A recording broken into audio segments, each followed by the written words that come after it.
Hi friends, ఈరోజు వీడియోలో Tamil Nadu special pongal ఎలా తయారు చేసుకోవాలో చూద్దాం. ఈ పొంగల్తో పాటు కొబ్బరి చట్నీ చేసుకొని తింటే ఆహా, గొంతులో నుండి కడుపులోకి అలా అలా వెన్నపూసలా జారిపోతుందంటే నమ్మండి.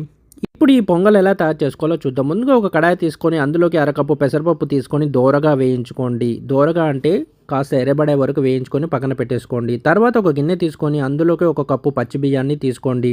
అరకప్పు పెసరపప్పుకి ఒక కప్పు పచ్చి బియ్యం పర్ఫెక్ట్గా సరిపోతుందండి.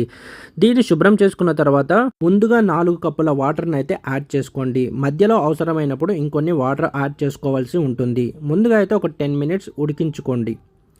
సో 10 మినిట్స్ ఉడికిన తర్వాత ముందుగా వేయించి పెట్టేసుకున్న పెసరపప్పును అనేది ఇందులోకి యాడ్ చేసుకోవాలి.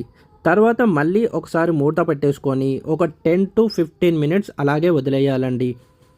గుర్తుంచుకోండి, మధ్య మధ్యలో కలుపుతూ వాటర్ యాడ్ చేస్తూ ఉండాలి. అప్పుడే మనకు పొంగల్ అనేది అడుగు పట్టకుండా టెక్స్చర్ అనేది పర్ఫెక్ట్గా వస్తుందండి.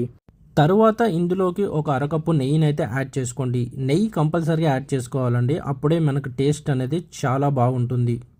చూసారు కదా, ఈ విధంగా పప్పు అండ్ బియ్యం అయితే ఉడకాలి. అప్పుడే మనకి తినడానికి చాలా బాగుంటుంది. ఫైనల్గా టేస్ట్కి తగ్గట్టుగా ఉప్పు యాడ్ చేసుకొని పక్కన పెట్టేసుకోండి. తర్వాత ఒక చిన్న కడాయి తీసుకొని అందులోకి అరకప్పు నెయ్యి యాడ్ చేసుకొని 4-5 పచ్చిమిరపకాయ కట్ చేసి వేసేసుకొని ఒక రెమ్మ కరివేపాకు తీసుకోండి. అలాగే ఒక 10-15 మిరియాలు, 4-5 వెల్లుల్లి వేసుకొని బాగా వేయించుకోండి.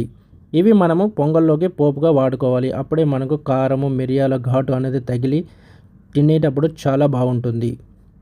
ఫైనల్గా ఒక చిటికెడు పసుపు తీసుకొని బాగా కలిపేసుకొని ఈ మిశ్రమాన్ని మనం పొంగల్లో కలిపేసుకోవాలి.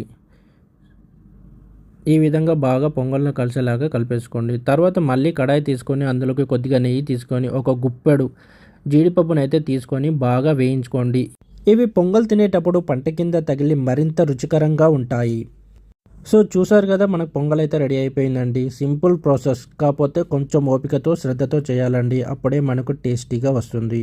ఇప్పుడు కొబ్బరి చట్నీ ఎలా తయారు చేసుకోవాలో చూద్దాం. ఒక కొబ్బరికాయ మొత్తం ముక్కలుగా చేసుకొని మిక్సీ జార్లో తీసుకోండి. అరకప్పు పుట్నాల పప్పు, 4-5 పచ్చిమిర్చి, కొత్తిమీర కాడలు వేసేసుకోండి. 4-5 వెల్లుల్లిపాయలు తీసుకొని మూత పెట్టేసుకొని ఒకసారి మిక్సీ జార్లో తిప్పేసుకున్నారంటే మనకి ఈ విధంగా బద్దలుగా తయారవుతుందండి.